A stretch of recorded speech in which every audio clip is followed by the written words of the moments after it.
Nature, jardin, fantaisie, c'est un sujet absolument extraordinaire.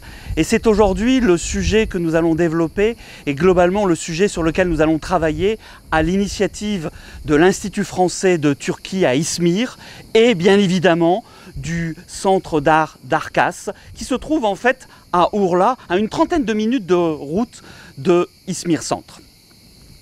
Quel jardin pour le 21e siècle?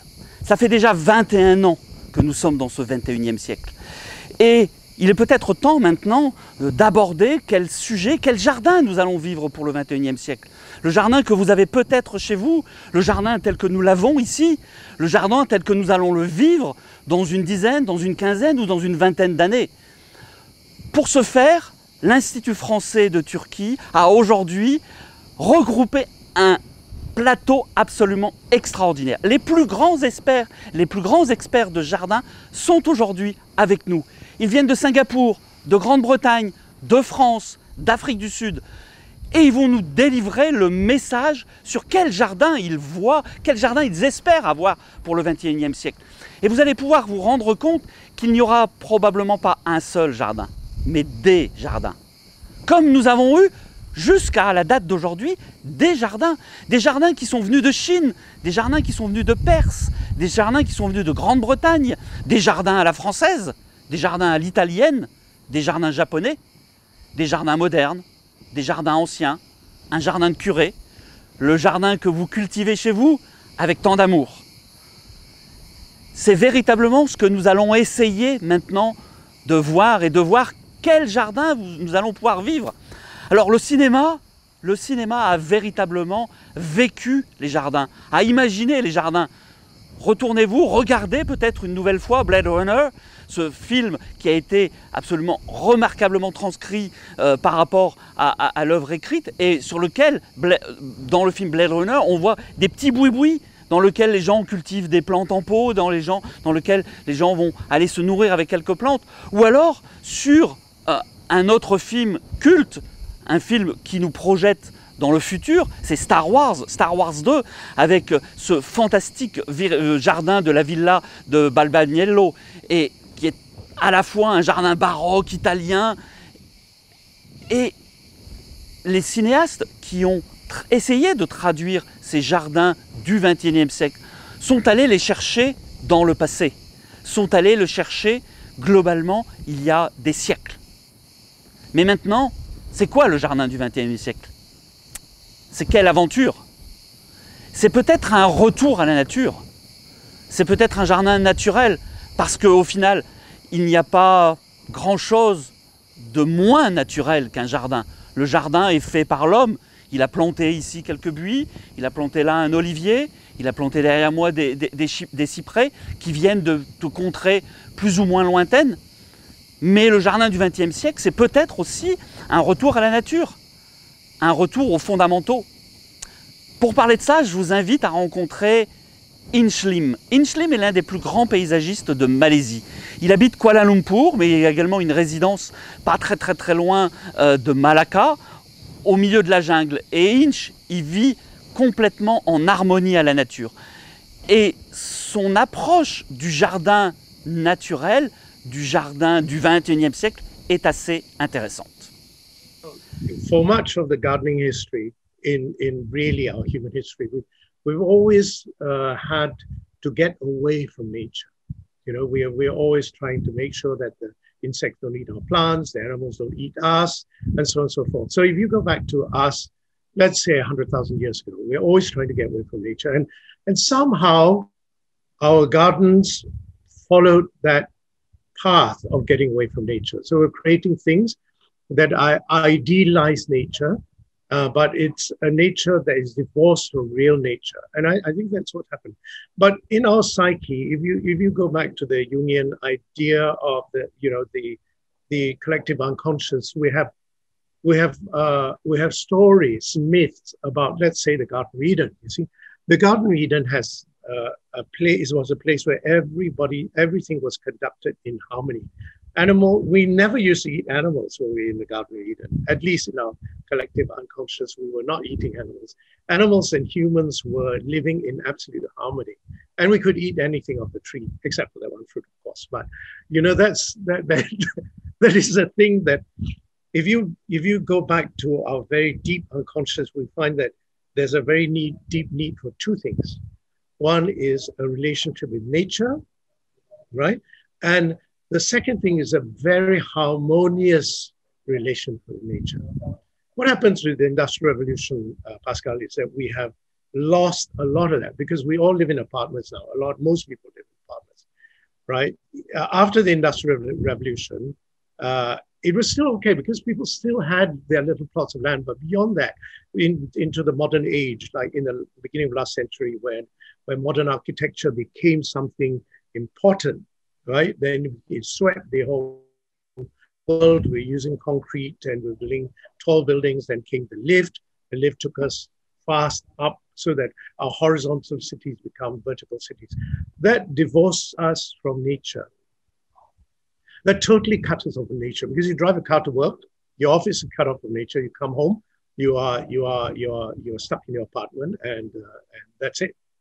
You have a controlled environment that you never get out of. But I think that what happens then is that people have a real longing for this relationship. So I think that the modern garden has to be returned to Eden. It has to have, it's got to be aware of how we can relate to nature on her terms, rather than completely taking nature and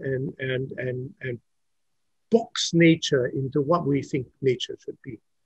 So, for example, I do these gardens, and I said, okay, I plant a tree, but a lot of gardens are done in absence of the other part of the bigger picture. So a lot of landscape architects design gardens, for example, and then they design, okay, this is my plot, I fence it in, I design this thing, and then this is my garden. And quite often they disregard the rest of it, how you link to the rest of it and how the rest of it link to real nature. How does a forest come all the way into our garden, and how our garden eventually with fauna and flora connect back to the forest. I think that there has to be a movement where nature is no longer disregarded. I designed for my own garden, which is 10 acres. I've been gardening it for 10 years, no, 40 years actually, sorry. I planted a lot of trees, and all those trees are there and they're mostly native things, and they are things that will provide home for nature. So they provide homes for insects, they provide homes for birds and animals.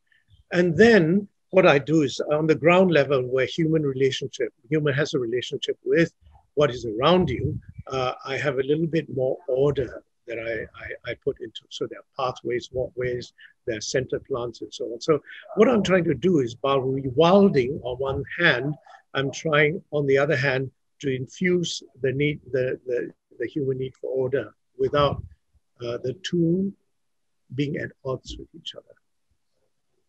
Le message que vient de nous délivrer Inchlim est particulièrement intéressant parce qu'il est peut-être le témoin de ce que nous recherchons aujourd'hui des jardins et donc de l'évolution que vont avoir les jardins du XXIe siècle, ceux qui vont arriver dans quelques années. Un jardin avec beaucoup plus de nature, un jardin où on respecte la nature, où on va utiliser peut-être moins de produits chimiques, ou sur lequel on va utiliser des plantes peut-être un petit peu plus locales. Lorsque j'ai fait le trajet entre le centre-ville d'Izmir et ici à Urla, j'ai pu remarquer qu'il y avait des tas de résidences, même des maisons qui utilisaient des plantes presque locales et qui ont été développées et qui ont été intégrées dans un paysage. Et le jardin joue avec le paysage joue avec les jardins. Et ça, c'est particulièrement intéressant.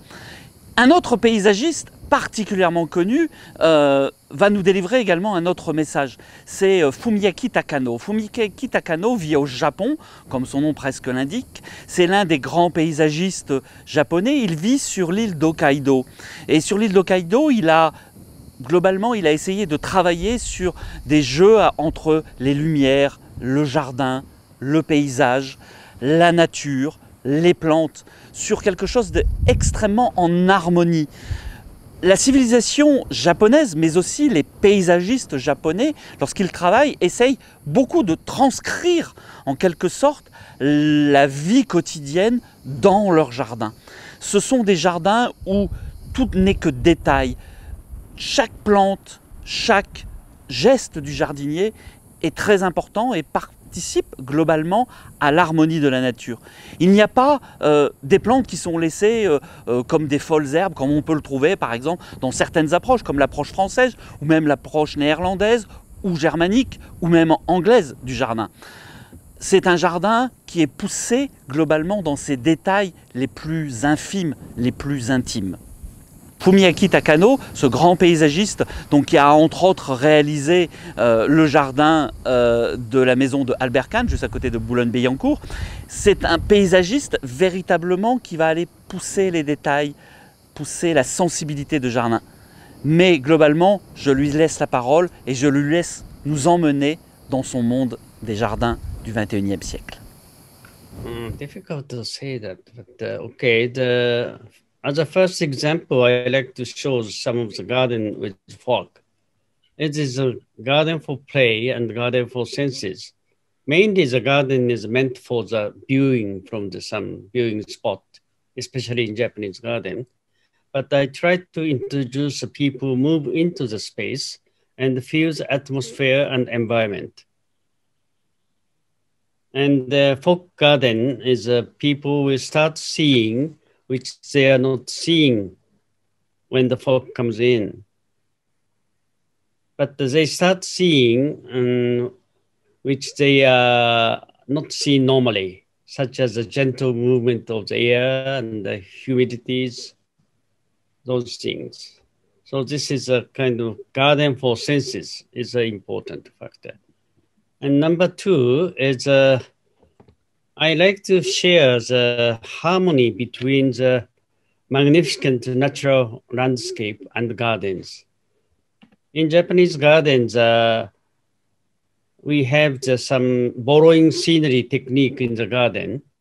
And but what we are trying to do now, it's like we did in the Kamikawa, and magnificent beautiful natural landscape of the mountain itself and the garden in the front is not competing each other, not borrowing each other.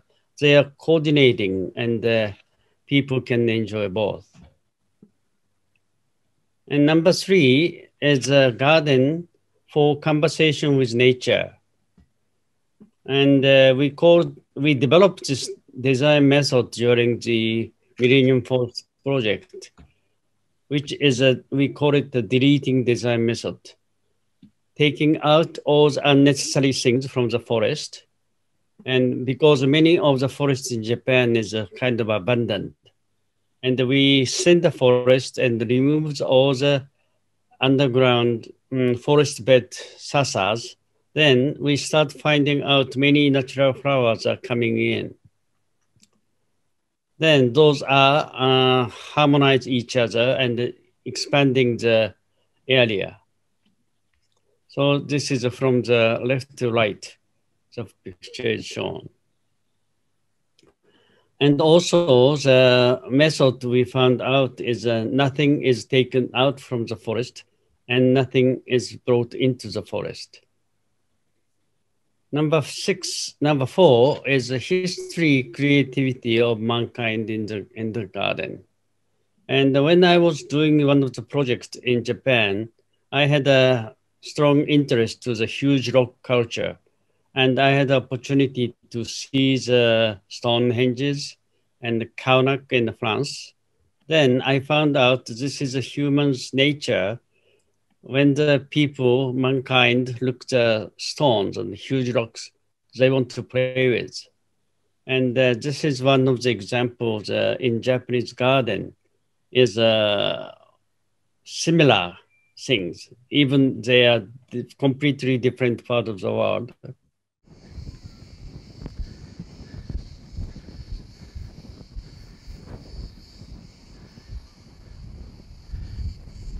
Cette approche de Fumiaki Takano est particulièrement intéressante. La relation en fait entre la nature et l'homme. Mais l'homme doit aussi protéger son environnement. Le jardin est un lieu exceptionnel de biodiversité. On l'oublie trop souvent. On dit que les jardiniers traitent, on dit que les jardiniers suppriment les insectes. Mais ce n'est pas vrai. Les jardiniers, les jardins sont des endroits absolument fantastiques parce qu'on y plante des plantes, une multiplicité de plantes, des espèces très rares, des espèces moins rares, qui vont abriter des insectes, des petits rongeurs, des animaux en tout genre. Pour témoin de ce type de jardin, ces jardins qui protègent notre environnement, je vous invite de faire le voyage entre Hokkaido et la banlieue de Londres, à Great Dixter, où nous allons rencontrer un ami d'origine turque, puisque sa maman est turque, c'est Fergus Garrett.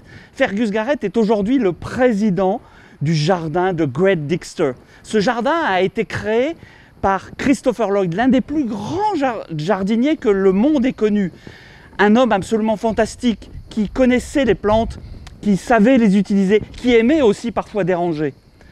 À sa mort, Fergus Garrett a repris le flambeau et a essayé de pousser ce jardin dans ses retranchements. Aujourd'hui, c'est un lieu fantastique en termes de biodiversité, fantastique en termes de plantes. Je vous invite donc d'aller rencontrer Fergus. Si aujourd'hui on se trouve sous le soleil radieux de Izmir, Fergus nous a fait une petite vidéo sous une pluie battante, typique de la météo de Grande-Bretagne, pourrais-je dire. Les jardiniers de Grande-Bretagne ne vont pas m'en vouloir parce que ce jardin est absolument fantastique.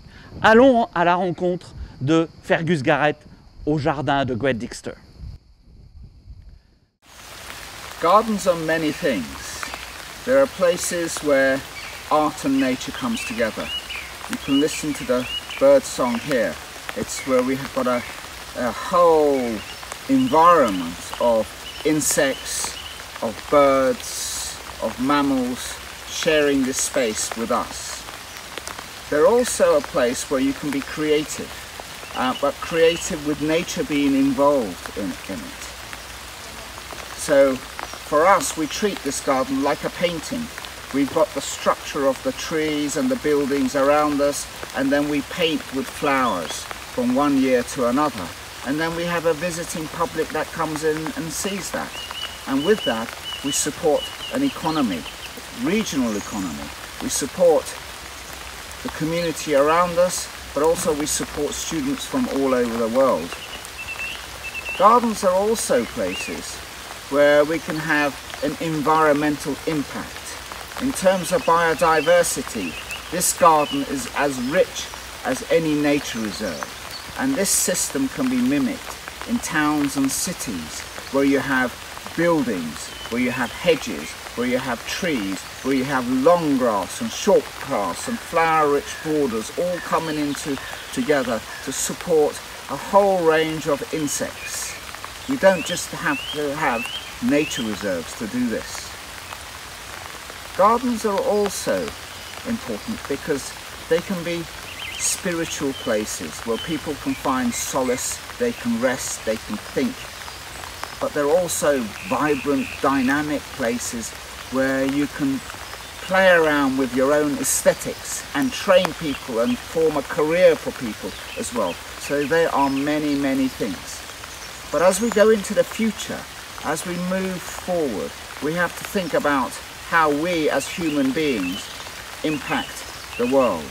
So, should we be wasting water? Should we be wasting resources? Should we be gardening out of plastic pots? Should we be using peat and those sort of things?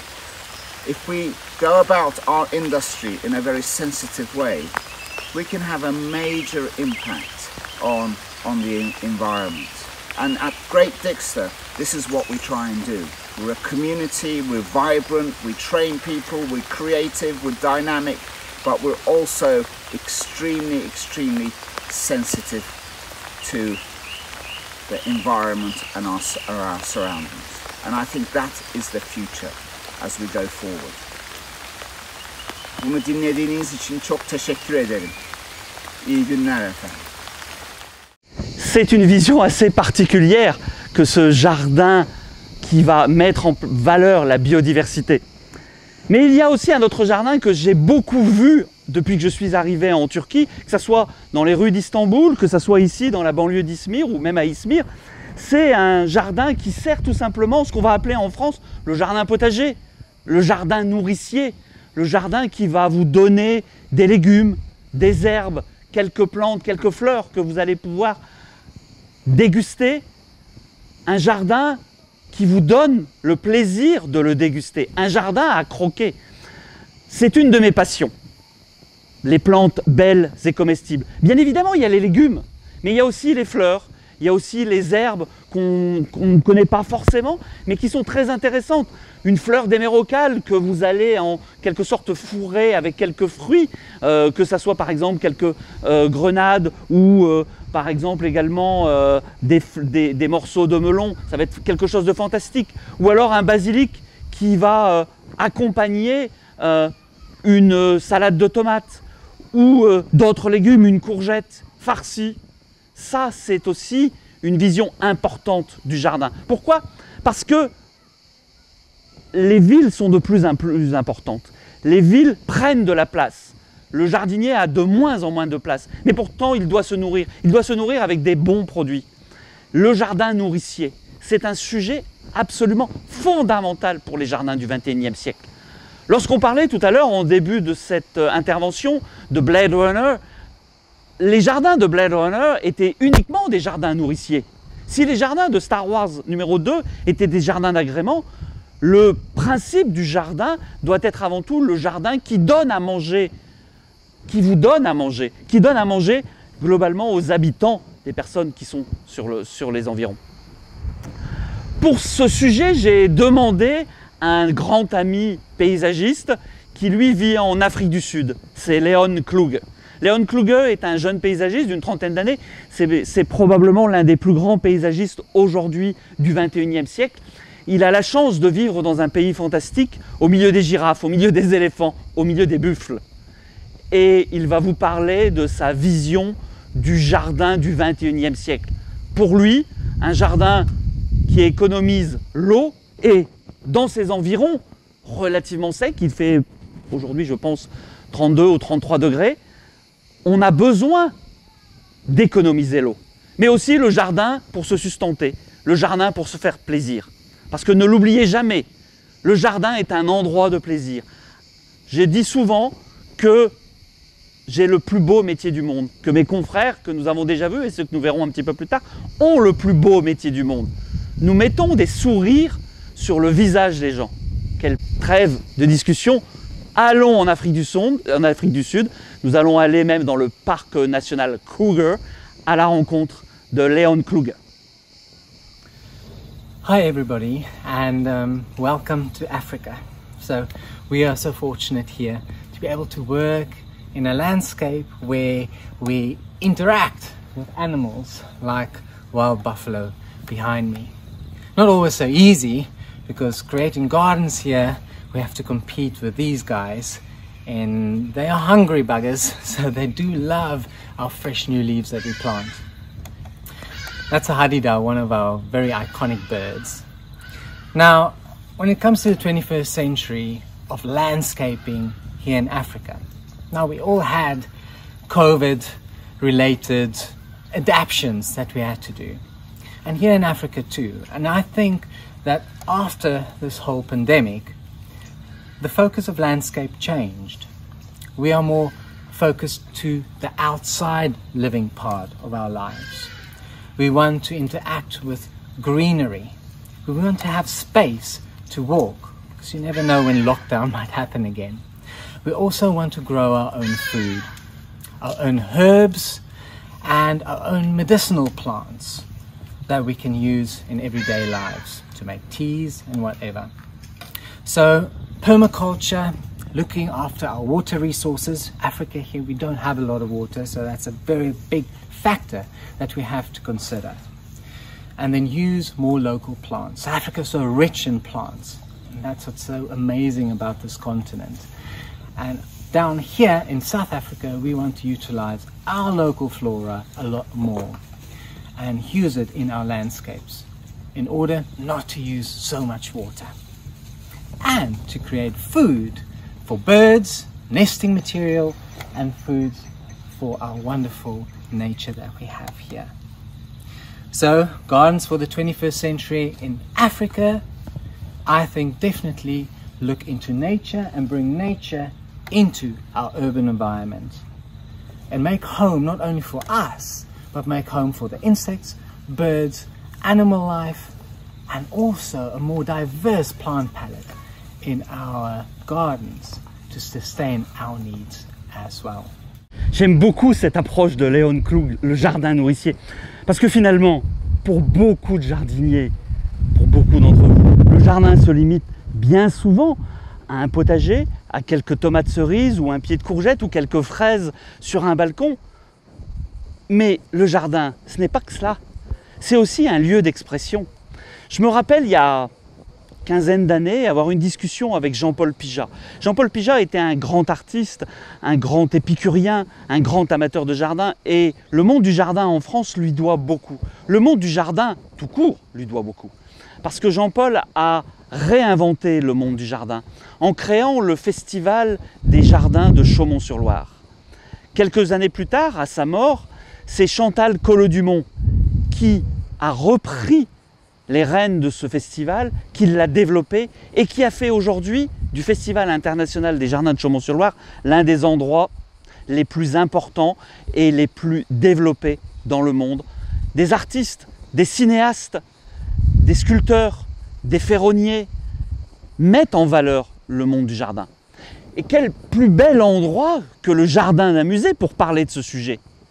Aujourd'hui, lorsqu'on crée des jardins, que ce soit dans des musées, dans des châteaux, dans un jardin particulier, on essaye de donner, d'apporter une statue, d'apporter une sculpture, d'apporter des éléments de pavage qui vont véritablement être des œuvres d'art. Mais Chantal Collot-Dumont, qui est l'une des plus grandes expertes dans le monde aujourd'hui, en parle beaucoup mieux que moi. C'est pourquoi je lui laisse la parole. Elle est à Chaumont-sur-Loire. Elle va vous parler de l'art dans les jardins et de cette évolution du monde des jardins pour le XXIe siècle. Les jardins de demain seront des jardins qui, de mon point de vue, seront des jardins qui seront guidés par deux directions importantes. D'abord, il faut prendre en compte la question du réchauffement climatique qui va préoccuper beaucoup de responsables de grands jardins. Et d'autre part, je pense que ce seront des jardins de création. Chaumont-sur-Loire est, on le sait, le Festival international des jardins de Chaumont-sur-Loire, un laboratoire, un observatoire des tendances du jardin, et fait apparaître chaque année des concepteurs, des créateurs parfois très connus, parfois moins connus. Je pense que les jardins les plus intéressants seront des jardins très inventifs, avec de nouveaux végétaux, de nouveaux matériaux, de nouveaux scénarios, et que l'avenir des jardins sera entre ces deux tendances. Il faut que collectivement, sur le plan mondial, on se préoccupe de cette difficulté qui va faire évoluer, en tout cas dans chaque pays, la manière dont on va planter, dont on va gérer nos jardins, en ayant un regard sur l'utilisation de l'eau, qui sera différent. Et puis, je pense que le jardin, c'est un art en mouvement et que la créativité, le génie des paysagistes va accompagner la mise en œuvre de nouvelles œuvres. Je suis très confiante sur le caractère extrêmement vivant de cet art et sur le fait que le jardin, qui va être un refuge pour oublier les difficultés que nous vivons, sera de plus en plus au centre des préoccupations de nos sociétés. Aujourd'hui, Chantal Collot-Dumont vient de nous l'expliquer, certains jardins sont devenus des œuvres d'art. Quand on visite Versailles, quand on visite Villandry, lorsqu'on visite certains jardins réalisés par des paysagistes prestigieux, je pense notamment à Roberto Burle Marx ou à Gertrude Jekyll en Grande-Bretagne, ce sont de véritables œuvres d'art. Des œuvres à la fois fragiles, des œuvres presque éphémères, et puis des œuvres qui sont, comme peut-être l'est aujourd'hui notre planète, en danger. Le paysagiste va devoir repousser ses limites, parce que le jardin va devoir aujourd'hui repousser les limites et va devoir être confronté à de nouveaux challenges. Moins de produits chimiques, peut-être moins de place au niveau de l'urbanisme, peut-être de nouvelles idées. Pour parler de ce sujet, j'ai tout simplement demandé à un autre grand paysagiste français, Louis Bénèche. C'est un homme adorable que vous connaissez peut-être par ses réalisations prestigieuses, comme par exemple la recréation avec Pascal Cribier du Jardin des Tuileries. Mais il a également réalisé de nombreux jardins en Nouvelle-Zélande, en Grèce, à New York, dans d'autres parties des États-Unis. C'est un paysagiste qui a une énorme sensibilité. C'est un être adorable.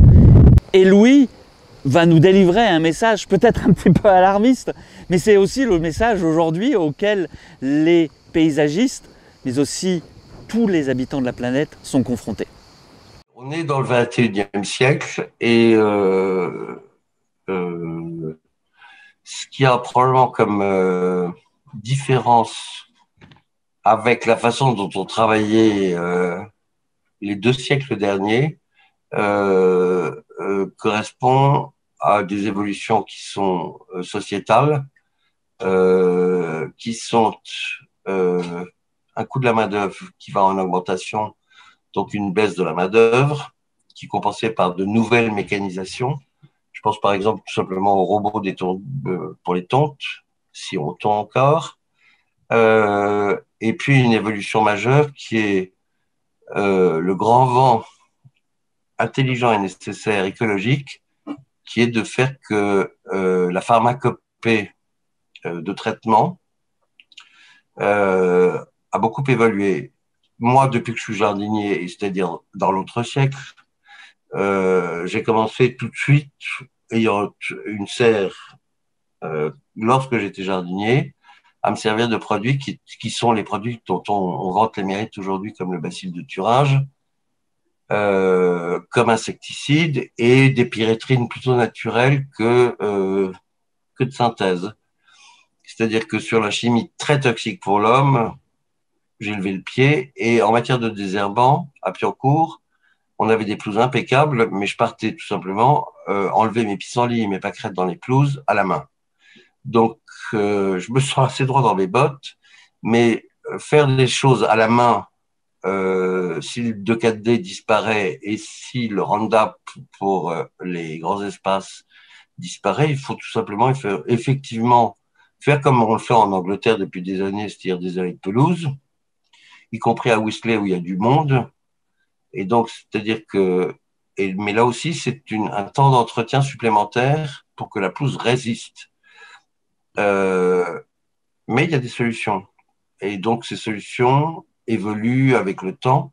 Et au XXIe siècle, on trouvera des solutions. J'ai aucune avis à donner sur le réchauffement climatique, qui est une réalité qui est mal transmise aux gens parce que c'est réellement anxiogène, mais c'est 2 fois plus anxiogène parce qu'on ne peut rien faire contre, pratiquement, que la baisse de faire attention aux émissions de gaz de carbone.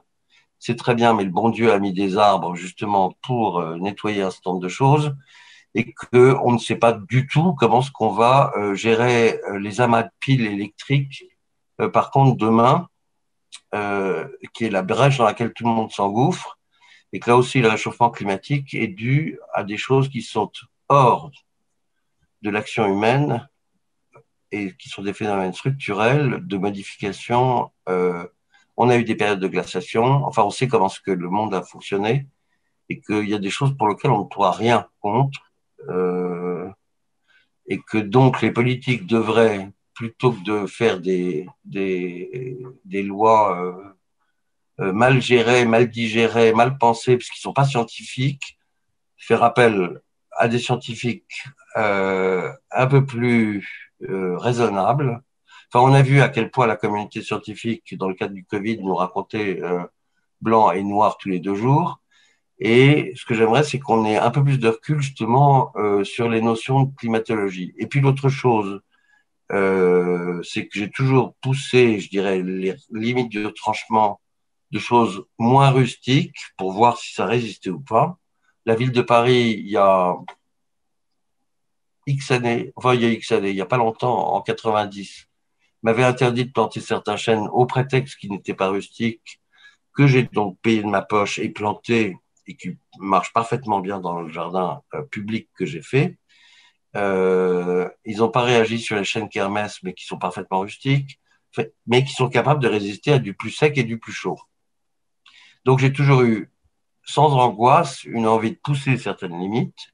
Et l'autre chose, c'est qu'il suffit de relire Darwin pour savoir aussi qu'il y a des adaptations et que on devrait être tout simplement plus libre que d'avoir des grands propos sur ce genre de sujet et sur savoir si on doit changer nos méthodes et nos types de plantes. Je trouve que ça va un peu trop vite. Et sur l'aspect général du futurisme, mis à part ces problèmes-là, c'est que j'espère qu'il y aura encore des jardins, puisqu'ils sont des lieux d'artifice, qui seront un peu complexes et qu'il y aura toujours des jardiniers aimant les entretenir. Mais c'est vrai que simplifier les choses, ce qui est aujourd'hui un de mes propos, je ne fais pas de chantier public ni de chantier privé sans prendre en considération le nombre de paires de bras et le travail que ça va demander. Donc effectivement, l'évolution va à des simplifications, mais qui ont toujours existé dans les jardins. Si, une fois de plus, je fais référence à l'Angleterre, le prêt et la soi-disant gestion différenciée dont on nous a bassiné, et Dieu merci, qui est en train de disparaître du vocabulaire, parce que tout ça, c'est des questions de mode, sont de plus en plus employés, tout simplement parce que c'est un peu moins l'entretien. Et sur les visions dites contemporaines du jardin, ou plus contemporaines, je pense que le jardin est un bastion de résistance, de même que la nature, et que édicter des théories fumeuses qui disparaîtront ne m'intéresse pas.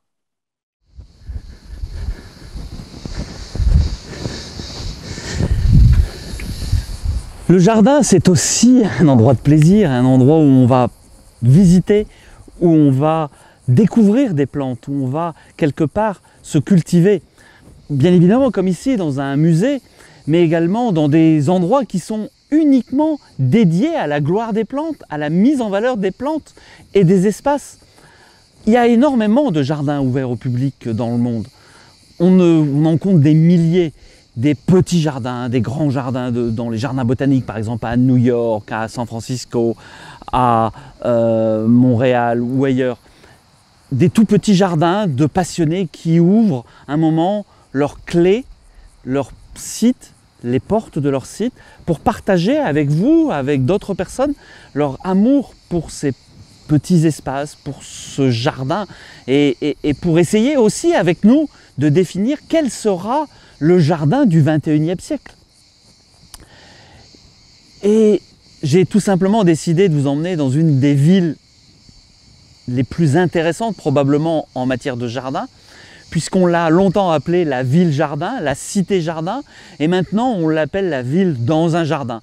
C'est tout simplement la ville-État de Singapour. À Singapour, il y a plein de jardins à visiter, il y a plein d'espaces à visiter. Singapour est à mon sens la seule ville au monde où rien que dans l'aéroport, il y a 2 ou 3 jardins qui sont intéressants. Il y a un très beau jardin botanique qui est au patrimoine mondial de l'UNESCO. Et puis il y a une création récente, fantastique, en plein centre-ville, qu'on appelle Garden by the Bay.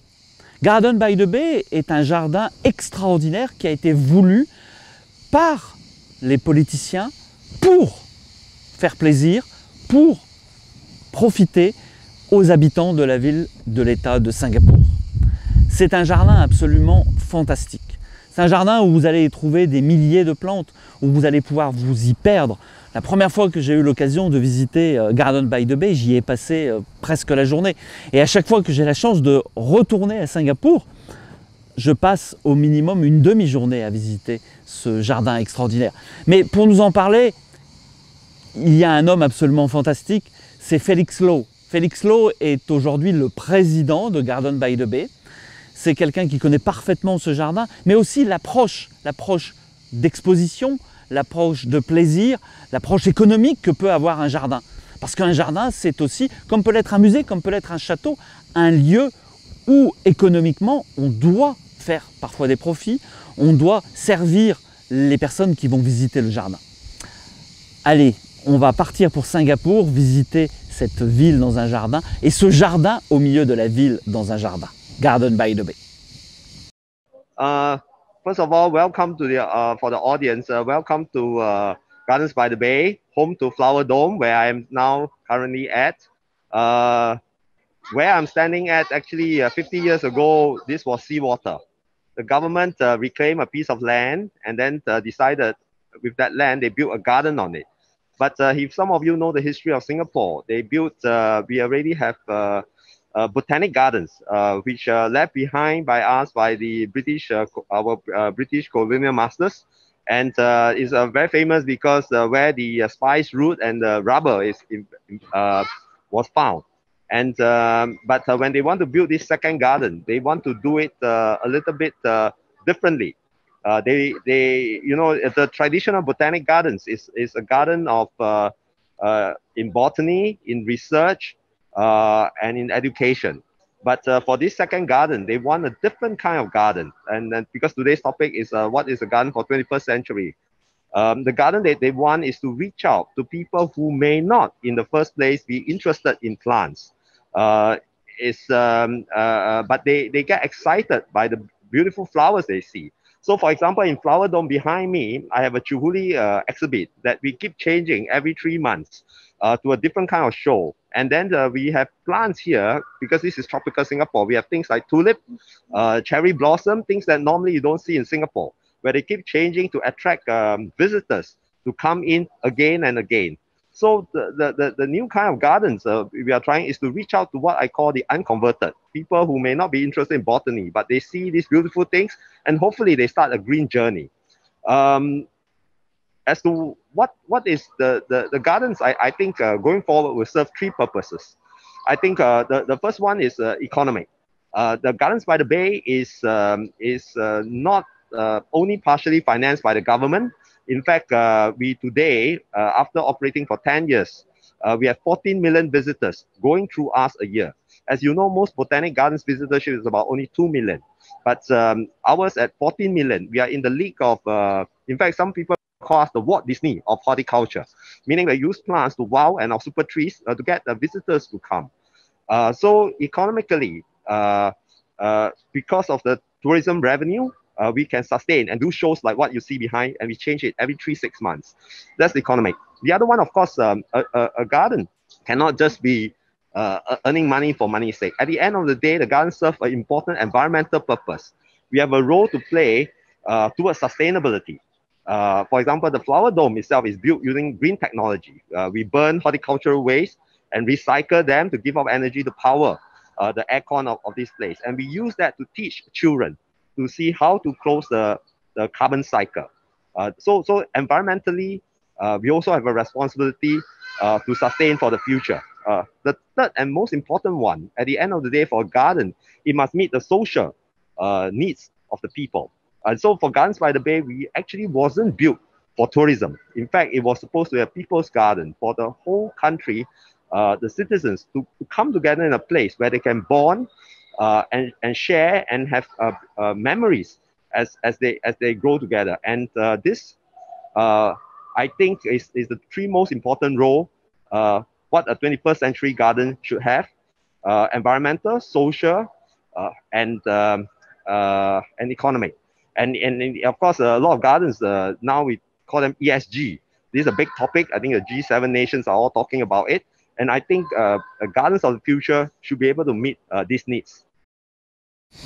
J'espère qu'on vous a donné envie de visiter Garden by the Bay, mais aussi peut-être les autres jardins qui ont été présentés par ces jardiniers célèbres du monde fantastique des amateurs de plantes, des amateurs de belles choses. Vous pouvez le voir, il n'y a probablement pas un seul jardin pour le XXIe siècle. Il y aura des jardins, tout comme il y a eu des jardins dans le passé. Tout comme il y a eu ces jardins de civilisation. Aujourd'hui, avec Internet, avec les méthodes de communication, tout va toujours très très vite. Aujourd'hui, vous regardez cette vidéo sur votre ordinateur, sur votre téléphone portable, peut-être sur une télévision, il y a ces jardins. Mais il y a un lien, quelque chose de très très important, qui unit tous les jardiniers du monde. Qu'ils soient à Urla, qu'ils soient à Izmir, à Istanbul, qu'ils soient à Paris, à New York, à Philadelphie, à Sydney, à Tokyo, à Singapour, c'est la passion. La passion des belles choses, la passion du partage, l'envie de partager, l'envie de cultiver, ici faire pousser un gazon, quelques plantes, mais aussi des plants de tomates. Ce sont ça, c'est ça véritablement les jardins. Les jardins que l'on va offrir aux autres générations. Parce que le rôle du jardinier, le rôle de l'architecte de jardin, le rôle de celui qui conçoit un jardin, c'est aussi de transmettre à nos jeunes générations, de transmettre à vos enfants, à vos petits-enfants. Je me rappelle que j'ai tout simplement eu cette envie de jardiner avec mon grand-père maternel qui cultivait des radis et qui m'avait laissé quelques mètres carrés. Et c'est comme ça que je suis devenu au jardin. Lorsque j'entends Fergus Garrett ou lorsque j'entends Chantal Collot-Dumont, Louis Bénèche, mais aussi lorsque j'ai entendu les personnes que j'ai rencontrées ici au musée Arcas ou à Izmir avec l'Institut français, tous m'ont parlé de monde de jardin. Tout à l'heure, on m'a parlé d'un jardin qu'il fallait que j'aille visiter. C'est ça, avant tout, le monde du jardin. Donc le jardin du XXIe siècle, ça sera peut-être pas un jardin nourricier, ou sûrement un jardin nourricier. Ça sera peut-être pas un jardin avec des œuvres d'art, ou sûrement ça sera un jardin avec des œuvres d'art. Mais ça sera avant tout un jardin que nous allons partager tous ensemble. Donc je vous invite à visiter des jardins, à créer des jardins, à partager des jardins. Et je vous invite surtout à visiter cette fantastique exposition qui a été réalisée par les équipes du musée Arcas. C'est une exposition magique qu'il faut absolument visiter. À bientôt au milieu des fleurs, au milieu des jardins, pour partager nos passions.